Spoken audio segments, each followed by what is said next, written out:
చేసుకోవడం జరిగింది. వెంకటరామరెడ్డి గారు.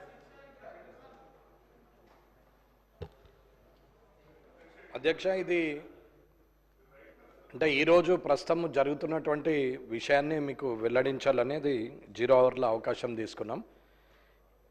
ఇవాళ గ్రామాల్లో కానీ పట్టణాల్లో కానీ చేబదులు ఇవ్వడం కానీ, ఎవరికైనా రాత్రిపూట అవసరం పడితే దవాఖానకు అవసరం పడ్డా, లేకపోతే సడన్గా పెళ్లి కుదిరినా వారికి బ్యాంకు లోన్లు కానీ ఎక్కడ కానీ దొరకవు. ఎందుకు అని అంటే ఏదైతే ఇన్కమ్ ట్యాక్స్ రిటర్న్స్ ఉన్నాయో లేక శాలరీ సర్టిఫికెట్ ఉన్న వాళ్ళకి బ్యాంకులో లోన్లు దొరికే అవకాశం ఉంటుంది, కానీ సామాన్య ప్రజలు నిరుపేదలైనటువంటి వారికి ఊర్లలో వాళ్ళు వీళ్ళు అప్పులు ఇవ్వడం అనేది సహజంగా గతం తాత ముత్తాతల నుంచి వస్తున్నది. కానీ ఇప్పుడు ప్రస్తుతము జిల్లా ఎస్పీలు ఈ రాష్ట్రం మొత్తం మీద వడ్డీ వ్యాపారం చేస్తున్నారని చెప్పేసి రైడ్లు చేసుకుంటూ వాళ్ళ దగ్గరికి పోయి గ్రామాల్లో వాళ్ళని పట్టుకొచ్చేసి కేసులు చేస్తున్నారు. ఎగ్జాంపుల్గా కామారెడ్డి జిల్లాలోనే 69 రైడ్లు చేశారు, 15 కేసులు చేశారు నిన్న ఒక్కరోజు. మరి ఎమర్జెన్సీ ఉండి రాత్రికి రాత్రి దవాఖానకు వెళ్ళాల్సి వస్తే, ఒకవేళ హైదరాబాద్కి రావాల్సి వస్తే 1 లక్ష రూపాయలు అవసరం పడితే మరి రాజకీయ నాయకులు ప్రజాప్రతినిధులు ఇస్తారా లేకపోతే పోలీస్ అధికారులు ఇస్తారా? అప్పులు ఎవరిస్తారు? బ్యాంక్ అధికారులు ఇవ్వాలంటే ఇన్కమ్ ట్యాక్స్ రిటర్న్స్ ఉండాలా, లేదంటే శాలరీ సర్టిఫికెట్స్ ఉండాలా?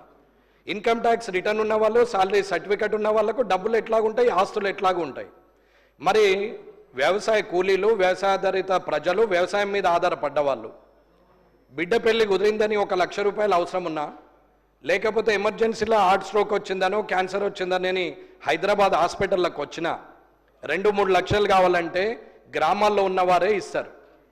అటువంటి వారిని కూడా భయభ్రాంతులకు గురి చేసి కేసులు చేసి వారి దగ్గర నుండి కేసులు మాఫ్ చేయడానికి మళ్ళీ పైసలు వసూలు చేసే పోలీస్ అధికారులు ఇవాళ వారి ఇండ్ల మీద రైడ్ చేసుకుంటూ వారిని భయభ్రాంతులకు గురి చేస్తే రేపు ప్రొద్దున అవసరం ఉంటే ఎవరు అప్పులు ఇస్తారనేది మీరు ప్రభుత్వానికి ఒకసారి ఇది పైనుంచి వచ్చిందని ఎస్పీలు చెప్తున్నారు. పైనుంచి అంటే మరి ప్రభుత్వం నుంచే వచ్చి ఉంటుంది.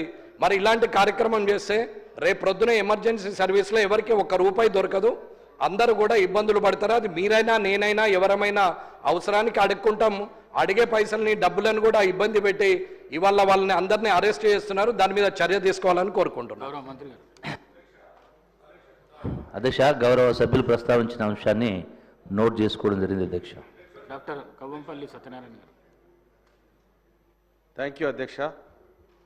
మా మానకొండూరు నియోజకవర్గంలో గన్నేరువరం మండలంలో కొత్తగా ఏర్పడినటువంటి మండలం, ఏర్పడినప్పటి నుండి కూడా ఇంతవరకు ఏ కనీస సౌకర్యాలు లేవు అధ్యక్ష. మన ప్రభుత్వం వచ్చిన తర్వాత మనం చాలా వరకు ఎంపీడీఓ ఆఫీస్ కానీ, ఎంఆర్ఓ ఆఫీస్ కానీ, ఒక పిఎస్సి కానీ ఏది కూడా ఆ మండలానికి లేదు. అది కరీంనగర్కు కూతవేటు దూరంలో కూడా లేదు, దూరంగా ఉన్నది.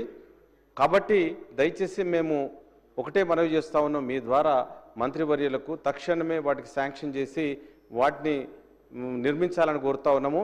అదేవిధంగా ఒకటి గుండ్లపల్లి నుంచి పుత్తూరుకు రోడ్డు వేసినాం అధ్యక్ష, 74 కోట్ల శాంక్షన్ అయింది. ఆ కాంట్రాక్టర్ చేయట్లేదు, డబ్బులు శాంక్షన్ లేవని. కాబట్టి దయచేసి తప్పకుండా ఆ రోడ్డుకి శాంక్షన్ చేసి మీరు తప్పకుండా నోట్ చేసుకోవాలి అధ్యక్ష. డాక్టర్ సంజయ్ గారు. ధన్యవాదాలు అధ్యక్ష. జగిత్యాల జిల్లా కేంద్రానికి గత ప్రభుత్వంలో మెడికల్ కాలేజ్ మంజూరైంది అధ్యక్ష.